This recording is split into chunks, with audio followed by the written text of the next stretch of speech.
reka ibyo kurya byawe bikubera umuti. Umurage twasigiwe na Hippocrate, umuganga w'umugiriki wabayeho mu myaka ya kera. Bivugwa ko yavutse agana muri 460 mbere y'ivuka rya Yezu, akitaba Imana muri 377 mbere y'ivuka rya Yezu. Uyu rero afatwa nk'aho ari watangije iby'ubuvuzi. Yadusigiye umurage yuko imiti yo kwa muganga yagenewe abarwayi. Mu gihe twe turi bazima, reka ibyo kurya byacu bitubera umuti. Nutarya ibiryo nk'umuti, bizarangira imiti guhindukiye ibiryo. Uzarwara usanga uhora ku miti kurusha n'inshuro umara uri gufata amafunguro. Ahubwo inshuro nyinshi uzimara uri gufata imiti. Iyo umubiri ubyibushye cyane urushya nyirawo kuwikorera, wananuka cyane ukananirwa kwikorera nyirawo. Uyu ni umurage twasigiwe na mutagatifu François de la Salle. Socrate nawe yabivuze neza ngo abantu bamwe babereyeho kurya, ariko we arya kugira ngo abeho. Umurage yadusigiye rero nuko umuntu atabereyeho kurya, ahubwo umuntu arya kugira ngo abeho. Mu mpamvu rero zituma abantu barya, harimo iyo mpamvu yo kubaho, hakabaho n'impamvu yo kwinezeza. Turya kugira ngo tubeho, homostatic eating. Tukarya nanone tugamije kwinezeza, hedonic eating. Iyo ubereyeho kurya rero ushimisha akanwa ukazahaza umubiri, warya kugira ngo ubeho ukirengagiza uburyohe bwo mu kanwa ugasigasira amagara. Uzabicunge neza ibiryohera akanwa nibyo birangira byigaritse amagara yacu, ahubwo rimwe na rimwe ibisharirira akanwa bikaramira amagara. Uburyohe bwo mu kanwa rero nubwo akanya gato ntibukagushuke ngo bukwibagize kutabereyeho kurya, ahubwo urya kugira ngo ubeho. Ntabwo tubereyeho kurya, turya kugira ngo tubeho. Niyo mpamvu rero nabazaniye aka gace twahari ikiribwa cy'umunsi, kugira ngo tumenye tuti ni ibiki dukwiriye kurya kugira ngo tubeho, ni ibiki dukwiye kuzibukira kugira ngo dukomeze tubeho dufite amagara mazima. Uyu munsi rero reka mvuge ku isukari. Isukari, ubundi iyo uvuze isukari, ikintu cyose kiryohereye kiba kirimo icyo ngicyo twe twita isukari. Sweet tasting yose aba ari isukari. Isukari rero ziratandukanye, habamo za monosaccharide, glucose, fructose, galactose. Iyi glucose izwi nka dextrose. Ubwo ni ubwoko bw'amasukari ndi kuvuga. Hakaza amasukari nka za sucrose, disaccharide. Ayo yose ni amasukari, ni ubwoko bw'amasukari. Iyi sucrose rero niyo ikunda gukoreshwa mu gutunganya ibiribwa nk'amakukizi, amakeke. Hakaza n'iyitwa maltose. Maltose ni isukari ikomoka kuri malt. Malt murabizi yuko inavamo inzoga. Lactose nabwo ni ubwoko bw'indi sukari. Lactose ikomoka ku mata. Haza rero n'ubundi bwoko bw'amasukari za polysaccharide, oligosaccharide. Amwe muri yo rero ni ibinyabutabire byifashishwa cyane mu gutunganya ibi binyobwa n'ibiribwa bikomoka mu nganda. Ubundi amasukari mabi ntabwo ari aya ngaya bongera mu cyayi. Amasukari mabi ni ubu bwoko bundi ndi kuvuga bwongerwa muri ibi binyobwa bituruka mu nganda. Niyo mpamvu nigeze kubabwira yuko iyo ufashe energy drink ugashaka gupima nk'uburemere bw'isukari irimo, ushobora kuyigereranya hagati y'utuyiko 24 na 32 tw'isukari isanzwe yo mu gikoni. Urabona iyi sukari bongera mu gikoma cyangwa se mu cyayi, uramutse udashye nk'utuyiko nka 32 twayo, nibwo buremere bw'isukari iri mu gacupa kamwe k'ibi binyobwa biryohera bituruka mu nganda. Yego bigenda bitandukana, ariko energy drink ni hagati y'utuyiko 24 na 32. Izi soda zisanzwe ni hagati y'utuyiko 18 na 28. Gutyo hari abahanga bagiye babipima, baza gusanga uburemere bw'aya masukari ndi kuvuga yongerwa mu binyobwa no mu biribwa bituruka mu nganda aba afite uburemere bukomeye. Ni nayo mabi cyane ugereranyije n'aya masukari abantu bashyira mu cyayi, aya ngaya bashyira mu gikoma. Tekereza, hari umuntu se washyira mu cyayi tuyiko 10 mu gatasi k'icyayi, agashyiramo nk'utuyiko 10 tw'isukari 20, 24, 32. urigase rero nko ku isukari ufashe nk'icyayi mu gatasi ugashyiramo nk'utuyiko nka 24 ukarigataho.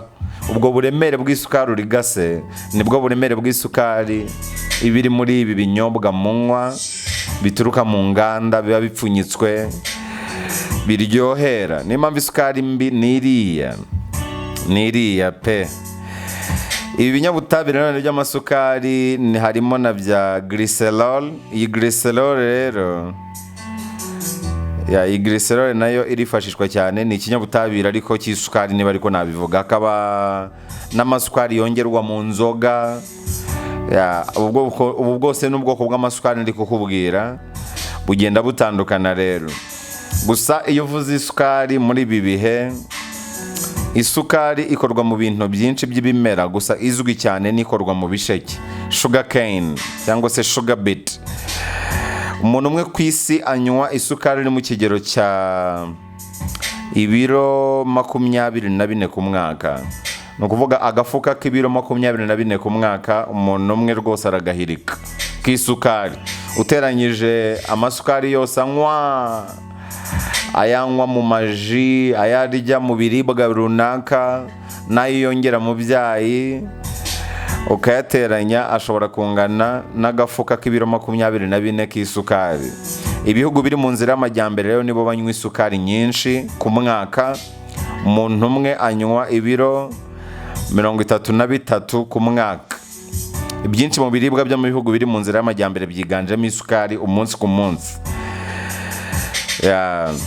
mu kinyejana cya 20 ubushakashatsi bwagaragaje ko isukari yagize uruhare runini cyane mu ndwara zibasiye abantu, harimo umubyibuho ukabije, diyabete, indwara zishamikiye ku mutima, indwara zishamikiye ku bwonko ndetse n'indwara z'amenyo.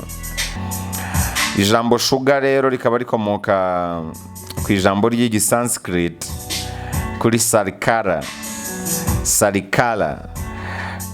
mu baperesi bavuga shakar, sukar mu cyarabu, shakar mu giperesi, sukaramu mu kilatini, mu gifaransa ni sucre, mu cyongereza nyine ni sugar, mu butaliyani bayita zucchero, muri spanish ni azúcar, portuguese ascalicame. ikaba rero ari ijambo rikomoka mu gisanskrit ariko ryagiye rigera no mu kigereki bavuga sakaris. ibintu byose biryohereye nibyo byitwa isukari mu buryo bumwe cyangwa ubundi. hakabamo rero n'amoko atandukanye nyine y'isukari, brown sugar, sugar cane n'andi masukari atandukanye. ibimenyetso bigaragaza ko isukari yakorwaga cyane mu bihugu nk'Ubuhinde, Afghanistan, ikaba yarakozwe mbere y'ivuka rya Yezu muri ibyo bihugu.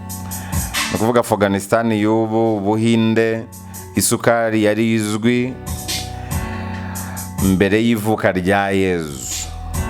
ubundi Abahinde batangiye kwifashisha isukari nyuma y'aho ubuki bwari butangiye kugabanuka, bayikora bashaka rero icyasimbura ubuki. ubundi kera buri kimwe cyose gikenera kuryohera hakoreshwaga ubuki.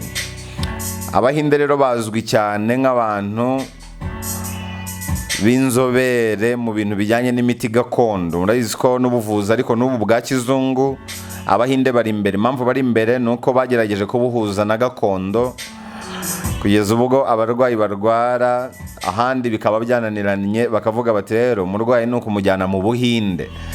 kuva kera rero na mbere ya Yezu Abahinde bari bazwi cyane mu bintu bijyanye n'imiti, kubera ko imiti gakondo myinshi bikarishye bifashishaga ubuki mu kuyikuramo kurura.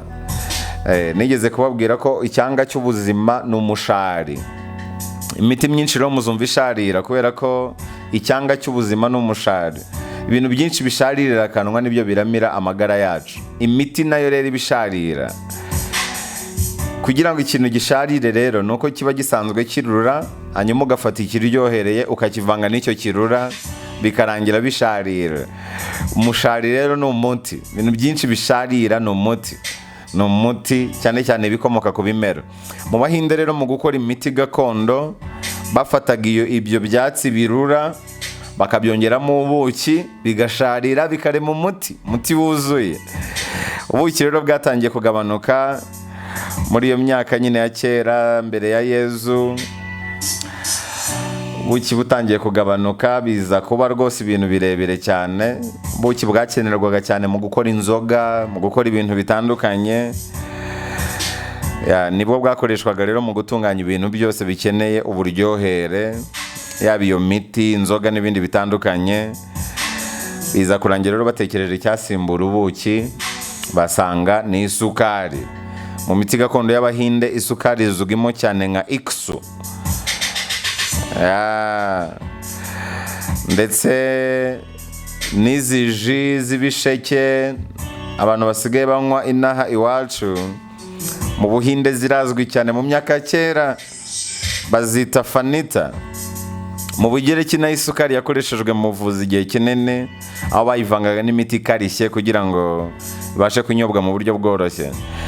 Hanyuma ku bijyanye n'amateka y'isukari byakomeje gutyo. Inyandiko rero zikagaragaza ko ubundi isukari umuntu yavuga ko yatangiye kuba iboro bya nyabyo nyuma y'umwaka w'1492 gutyo. Muribuka ko mu mwaka w'1492 mu kwezi kwa munani mu ngendo za Christophe Colomb yaje kugera hitwa hariya La Gomera, ni muri Canary Islands. Icyo gihe rero yashakaga amazi yo kunywa ndetse no mu vinyo, bituma hamara iminsi 4. Yaje no gukundwa n'uwari umutegetsi waho witwaga Beatrice de Bobadilla Osorio, bituma rero hamara ukwezi. Uwo mutegetsi rero yahaye Koro igice cy'igisheke, akimara kukirya yumva kiraryoshye cyane, ahita atangira kugikwirakwiza aho yajyaga hose. Mu zindi ngendo yakoze yagiye akwirakwiza ibisheke yabonye hariya La Gomera. Bivugwa ko ibisheke bya mbere byasaruwe mu mwaka w'1501 Hispaniola rwose nibwo ibisheke bya mbere byahasaruwe, nyuma yaho Christophe Colomb agiye abikwirakwiza ahantu yagendaga ajya mu ngendo zitandukanye. Ubuhinzi bw'ibisheke bwakomeje kugenda bwaguka kugera muri za Cuba, muri Jamaica, ku buryo byageze mu myaka y'1520 ibisheke ari imari rwose ishyushye mu bijyanye n'ubuhinzi. Hanyuma umuntu yavuga ko isukari yabaye ikintu cy'agaciro cyane Burayi mu kinyejana cya 18. Yabaye ikintu noneho kirenze, yabaye ikintu kirenze cyane. Hanyuma yamamara cyane mu kinyejana cya 19. Ubwo ubucuruzi bw'abacakara bwatangiraga, abahanga bemeza ko bwatangiye kubera uburyo isukari yari imaze kuba iboro ku isi. Bituma rero abazungu bashakisha abantu b'abirabura bafite imbaraga bazajya bakora mu mirima y'ibisheke byabo, bakabajyana muri Amerika guhinga ibisheke. Urumva ko ariya muri biriya bice bya Amerika ibisheke byari bimaze kuba rwose kuganza mu buhinzi bwabo. Bajyanaga rero abirabura guhinga ibisheke, bamara kubihinga umusaruro wabyo koherezwa i Burayi, bikajya gutunganyirizwa mu nganda z'i Burayi, bikavamo iyo sukari. Sukari bivuga ko ariyo yatumye ubucuruzi bw'abacakara bubaho. Isukari ishobora kuba ariyo nyirabayazana cyangwa se imbarutso y'ubucuruzi bw'abantu, commerce triangulaire. Muri rusange umuntu akenera garama zitarenze 40 z'isukari ku munsi. Abagabo nibo bakenera isukari nyinshi kurusha abagore. Abagabo bashobora gukenera garama 37 ku munsi, mu gihe abagore bashobora gukenera garama 25 ku munsi. Ikintu gitangaje no ko abagore aribo barya isukari cyane ahubwo no kurusha abagabo. Ubushakashatsi bwagaragaje ko gufata isukari ku rugero ruringaniye ari byo byiza cyane, kubera ko isukari nyinshi mu mubiri ishobora gutera uburwayi. Hari inyandiko zivuga ku biryo nazo zigenda zivuguruzanya, niyo mpamvu ngerageza kuzivuga zose kugira ngo abantu bakuremo amakuru yose afatika. hari zimwe mu nyandiko zivuga ko ibyo kurya byose umuntu afashe umubiri uhita ubihindura nk'isukari hatitaye ku bwoko bw'ibiryo wafashe. Ni ukuvuga iyo umuntu afashe nka garama 100 z'isukari isanzwe bishobora kuba byagira ingaruka runaka, ariko nanone hatirengagijwe ko ngo n'ibiryo byose umubiri ufashe ushobora guhita ubihinduramo nk'isukari. Gusa abahanga bakavuguruza icyo gitekerezo bakavuga ko biterwa n'ubwoko runaka bw'ibiryo umuntu yafashe. Gusa icyo wazirikana ni uko isukari irengeje urugero ishobora kugira ingaruka. Iyo umuntu afashe garama 100 z'isukari isanzwe bigabanya imikorere y'abasirikare barinda umubiri amasaha 5. Iyo bigenze gutya rero bikaba igihe kirekire, ubwirinzi bw'umubiri n'ubushobozi bwawo birahadindirira mu kurwanya indwara. Iyo umuntu akunda kunywa isukari nyinshi, impindura ntabwo ishobora gukura isukari mu maraso, ibi bigatera rero diyabete. Ibi bigakunda rero kugaragara cyane cyane nko ku babyeyi bageze igihe cyo gucura, bishobora kumutera indwara zindi zitandukanye zirimo na diyabete, uretse ko hashobora no kuziramo indwara z'amenyo, hakabaho kongera ibijyanye no gutakara kw'intungamubiri za calcium n'imyunyungugu umubiri ukenera igihe umuntu yihagarika kenshi n'ibindi bitandukanye. Abagore bafata isukari cyane bashobora guhorana umushiha ndetse n'ubwoba. Iyo ufata isukari nyinshi byongera guhorana umunaniro udashira. Nanone n'indyo ikungahaye ku isukari yongewemo ishobora kongera ibyago byo kurwara kanseri y'ibere. Hari inyigo yagaragaye ko isukari yongera irekurwa ry'umusemburo ufasha mu ikorwa ry'intungamubiri uzwi nka 12-LOX cyangwa se 12-HETE. Ni nayo misemburo ituma utunyangingo twa kanseri dukura. Isukari rero ikoreshwa ku meza ndetse n'ikoreshwa mu nganda mu biribwa bitandukanye ishobora kongera ibyago byo kuba abantu barwara kanseri y'amabere kuko yongera iriya misemburo mu dusabo tw'amashereka. Niyo mpamvu abagore bagirwa inama yo kutarenza ariya magarama nababwiraga, amagarama 25 ku munsi y'isukari kugira ngo barusheho kugira ubuzima bwiza. Ni bimwe rero mu byo wazirikana cyane ku isukari. Isukari ihumanya ntabwo ariyo dushyira mu cyayi gusa, ahubwo tuyisanga no mu bindi biribwa no mu binyobwa byinshi nka za soda, bombo, shokora, amabiswi n'aya maji aturuka mu nganda n'ibindi binyobwa cyangwa se ibiribwa bitandukanye. Hari rero zimwe mu ndwara zishobora guterwa n'isukari. Iyo uvuze indwara zishobora guterwa n'isukari ni nyinshi. Harimo indwara z'amenyo, kurwara diyabete, ibibazo by'umutima, trouble cardiovasculaire, indwara z'amagufwa, osteoporose, indwara z'amara, kugabanuka kw'ibirinda umubiri, kugabanuka kw'abasirikare b'umubiri, kanseri zitandukanye cyane cyane ya pancreas, kanseri y'urwagashya. Iyi kanseri y'urwagashya ni imwe mu zishobora guturuka ku isukari. Kanseri y'amara, uburwayi bw'igifu, kugugara, umunaniro uhoraho, indwara y'amaso yitwa cataract, gusaza vuba k'uruhu n'ibindi byose bikoze umubiri w'umuntu. Uko ugenda unywa isukari imyaka ikagenda ishira niko ubwonko bwawe bugenda buyimenyera, wayibura rwose ukabura amahoro. Isukari nayo ishobora kukubera ikiyobyabwenge. Uko ugenda uyikunda niko ugenda ukenera nyinshi kurushaho. Niyo mpamvu rero hari ibintu byinshi wakora mu rwego rwo kugira ngo isukari igabanyuke mu mubiri wawe. Ibyo nabyo umuntu yabirebaho rwose. Icya mbere ni ukwirinda kunywa imitobe yakorewe mu nganda hamwe n'ibyayi birimo isukari mu gihe ufite inyota. Burya amazi asanzwe arahagije kugira ngo ushire inyota. Ikindi ugakunda kurya imbuto n'imboga n'ibinyampeke. Mu mbuto habamo n'isukari karemano itakugiraho ingaruka. Kanywa ji z'imbuto. Ikindi ukimenyereza gukora siporo. Siporo ni bimwe mu bintu byagufasha cyane kugabanya isukari mu mubiri. Ushobora kugenda n'amaguru, ushobora kwiruka, ushobora gusimbuka umugozi. Nanone igihe wabaye umukoroni w'iyo sukari, icyo wakora ni ukubahiriza amasaha wihaye yo kuriraho bitewe n'akazi ukora, ndetse ukagenda ugabanya cyane isukari. Nanone guhita ureka isukari burundu, nawe ubwiye ko buri kimwe cyose ushaka kureka ntabwo wagihagarika ako kanya ngo uhite uhagarikira rimwe. No, ugenda gahoro gahoro. Niba waranywaga aya maji aturuka mu nganda ukayahagarika, hanyuma ukayasimbuza wenda izindi ji n'ibindi binyobwa runaka. Hari nka ji ziba zikozwe mu mbuto gusa, isukari itongewemo, izo ngizo ushobora kuzisimbuza izi ji zo mu nganda, wenda ugasigara unywa isukari gusa iturutse mu byayi cyangwa se mu ikawa nayo hari abayinywa bongeyemo agasukari. Ugenda nyine ugabanya gahoro gahoro kugeza ubwo uzashiduka usigaye ufata amagarama yagenwe y'isukari, kubera ko kubaho udafata isukari nabyo bishobora kuba byagira ingaruka.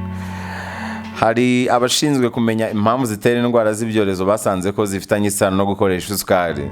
Nyuma basanga ububi bw'isukari rero butagarukiraho gusa, ahubwo isukari ishobora no gutera kanseri zitandukanye. Kanseri yo mu mura, mu gifu, kanseri yo mu munwa wa nyababyeyi, inkondo ya nyababyeyi.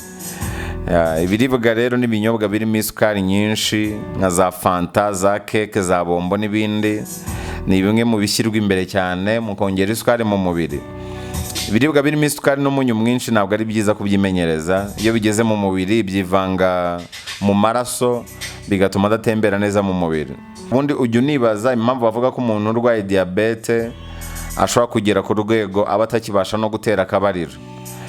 Impamvu ni uko ibiribwa birimo isukari n'umunyu mwinshi iyo bigeze mu mubiri byivanga mu maraso bigatuma adatembera neza mu mubiri, kandi amaraso iyo adatembera neza mu mubiri bishobora no gutera uburemba mu buryo bumwe cyangwa ubundi. Inzoga nazo ubwazo iyo ziwugezemo zikora indi sukari kandi nayo idakenewe n'umubiri. Niyo mpamvu burya n'inzoga nazo ziri mu bintu bishobora guteza akaga no kongera isukari mu mubiri. Nubwo isukari igira amabi menshi, ntabwo umuntu yabura kuvuga ko iyo ifashwe nyine mu rugero kutarenza garama 40 ku munsi. Twabibonye yuko umuntu atagomba kurenza garama 40 ku munsi. Abagabo akaba ari bo bakenera nyinshi ugereranyije n'abagore. Nibyo, abagabo nibo bakenera nyinshi. Abagabo bakenera garama 37 ku munsi, abagore bagakenera garama 25 ku munsi. Umuntu rero aramutse afashe izi grama, isukari yamugirira umumaro aho kugira ngo yangize umubiri we. Grama zitarenze 40 ku munsi, iyo sukari yagira umumaro. Ari byiza byo gufata isukari mu buryo bumwe cyangwa ubundi, ari byiza rwose. Isukari ishobora kongerera ingufu, gusa biba ari iby'igihe gito, kubera ko nyuma runaka ishobora guhita igushiramo ahubwo ingufu zikagabanuka. Biba bimeze nko kunywa amazi uramutse ufite inyota ko wongera kugira inyota. Ikindi, isukari igufasha kumva ko ibyo kurya biryoshye. Burya icyanga cy'ibiryo ntabwo wapfa kucyumva neza nta munyu, ntiwapfa kucyumva neza nta sukari. Wumva icyanga neza, isukari n'umunyu bigiramo uruhare. Hanyuma isukari nanone ituma ugira uruhu rwiza ku rundi ruhande iyo idakabije. Isukari nanone igufasha gusinzira neza iyo idakabije. Darius Mozafarian aherutse gutangaza ko ubushakashatsi bamazemo iminsi mu bihugu bitandukanye bwagaragaje ko abantu 184 bapfa buri mwaka bazize ingaruka ziterwa n'ibinyobwa birimo isukari nyinshi. Iyi sukari ishyirwa muri ibi binyobwa bituruka mu nganda ni nyinshi cyane ku buryo ariyo yiganje cyane mu zitera impfu ziturutse ku ngaruka z'isukari. Muri leta ya Massachusetts, muri leta zunze ubumwe za Amerika, abashakashatsi bagaragaje ko miliyoni 17 z'abishwe n'ingaruka z'umubyibuho ukabije ku mwaka. Uwo mubyibuho ukabije waturutse ku isukari.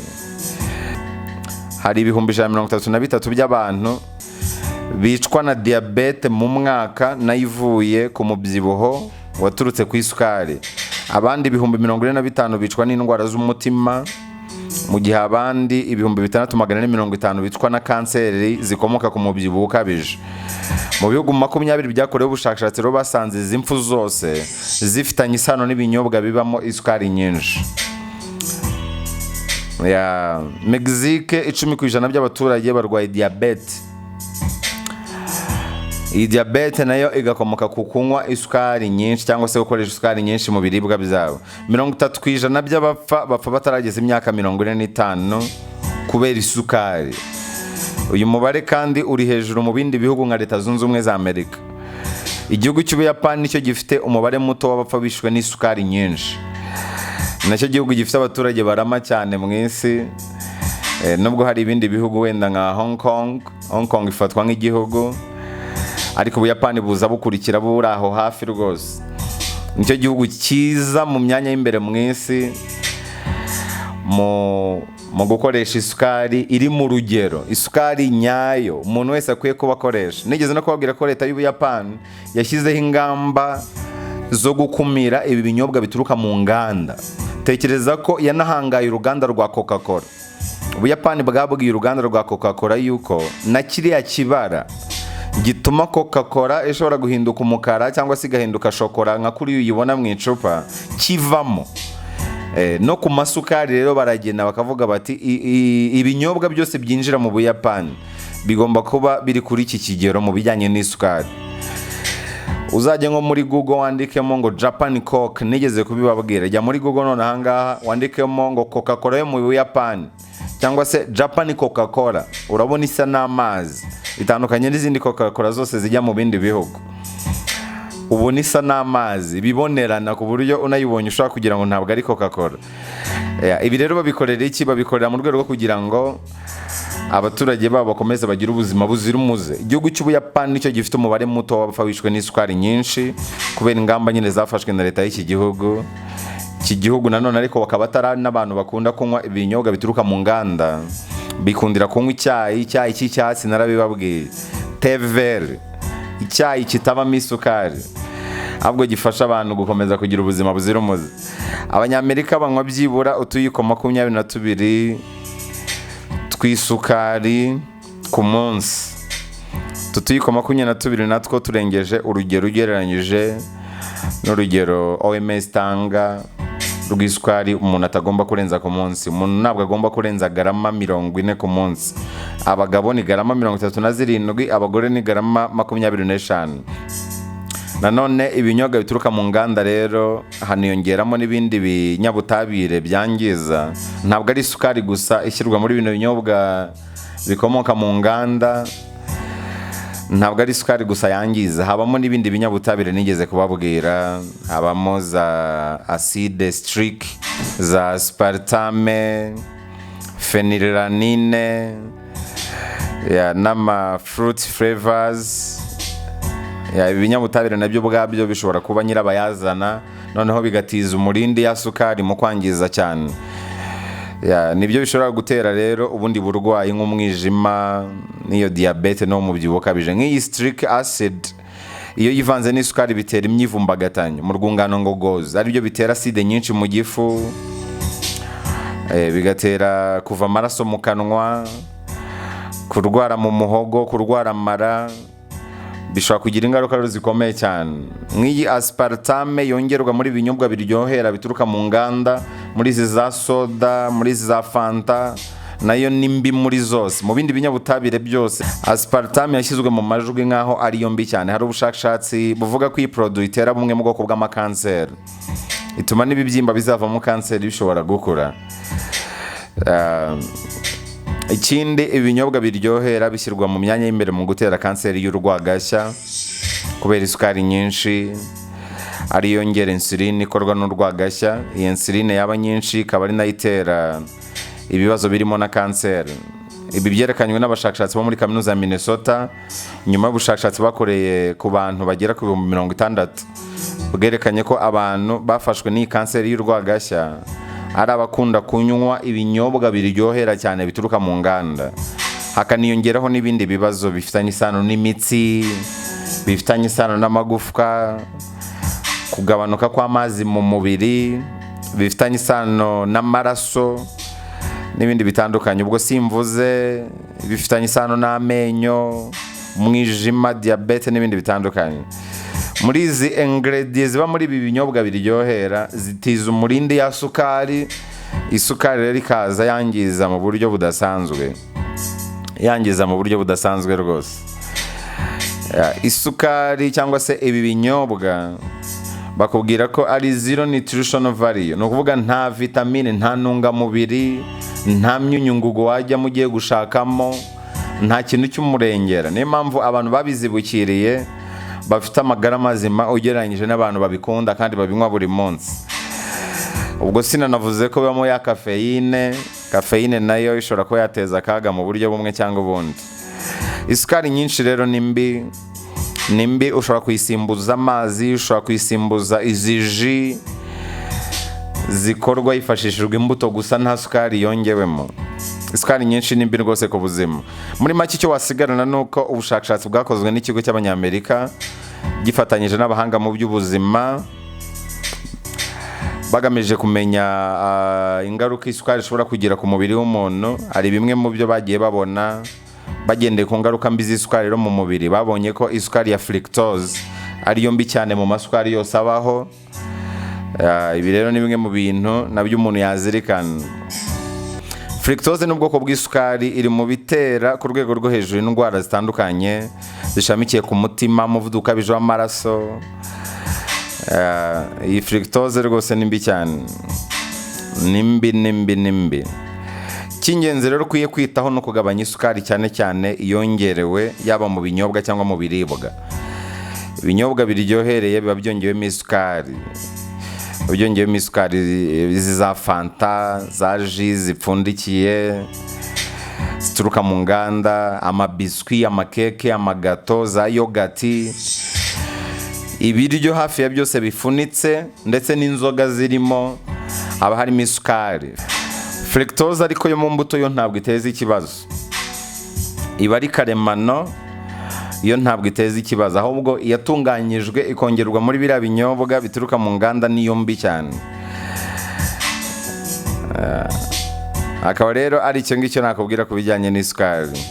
Nicyo nakubwira. Yongera ibipimo by'umusemburo wa insuline, naho ukajya gusembura ibice byo mu mutwe, byongera umuvuduko wo gutera k'umutima, bikongera umuvuduko w'amaraso, bikagabanya ubunini bw'imijyana. Kugabanya isukari rero ni intangiriro y'ubuzima bwiza. Intangiriro y'ubuzima bwiza rwose. Mu mateka rero isukari akaba ariyo yabaye imbarutso y'uko habaho ubucuruzi bw'abacakara. Ubwo isukari yari imaze kuba iboro nyuma y'igabanuka ry'ubuki, abazungu nabo batangiye gukataza cyane mu bijyanye n'inganda. Babonye isukari ishobora gusimbura ubuki, niko kujya baza hano muri Afurika rero bagafata abacakara bakabajyana muri Amerika guhinga ibisheke. Ibyo bisheke bikoherezwa i Burayi bakajya kubitunganyamo isukari. Isukari yabaye imbarutso rwose y'ubucuruzi bw'abacakara. Abanyafurika barahatikiriye kubera isukari. Iyo sukari rero ituruka muri izo nganda zabo ni nayo irenga n'ubundi ikatwangiza, cyane ko Abanyafurika aribo banywa isukari cyane mu migabane yose ituriye isi.